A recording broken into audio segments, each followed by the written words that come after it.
గుండె జబ్బులు ఉన్నవారికి నడక నిజంగా మంచిదేనా? వైద్యులు ఏం చెబుతున్నారంటే గుండె మన శరీరానికి ఇంజిన్లాంటిది.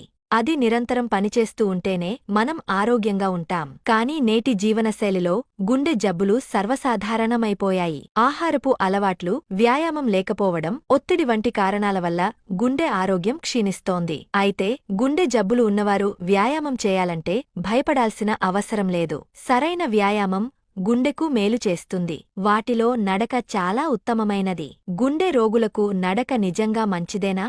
గుండె జబ్బులు ఉన్నవారికి నడక ఒక అద్భుతమైన వ్యాయామం. ఇది సులభంగా చేయగలిగేది, ఖర్చులేనిది, అంతేకాకుండా గుండె ఆరోగ్యాన్ని మెరుగుపరచడంలో ఎంతో సహాయపడుతుంది. నడక గుండె కండరాలను బలోపేతం చేస్తుంది, రక్త ప్రసరణను మెరుగుపరుస్తుంది, రక్తపోటును తగ్గిస్తుంది, కొలెస్ట్రాల్ స్థాయిలను నియంత్రిస్తుంది. ఇంకా చెప్పాలంటే నడక ఒక మాయాజాలంలా పనిచేస్తుంది. నడవడం వల్ల గుండె కండరాలు మరింత బలంగా తయారవుతాయి. బలమైన గుండె మరింత సమర్థవంతంగా రక్తాన్ని పంప్ చేయగలదు. దీనివల్ల శరీరంలోని అన్ని భాగాలకు సరిపడా రక్తం అందుతుంది. నడక రక్తనాళాలను విస్తరింపజేస్తుంది, తద్వారా రక్త ప్రసరణ సాఫీగా జరుగుతుంది. మంచి రక్త ప్రసరణ గుండెపై ఒత్తిడిని తగ్గిస్తుంది మరియు గుండె జబ్బుల ప్రమాదాన్ని తగ్గిస్తుంది. అధిక రక్తపోటు గుండె జబ్బులకు ప్రధాన కారణం.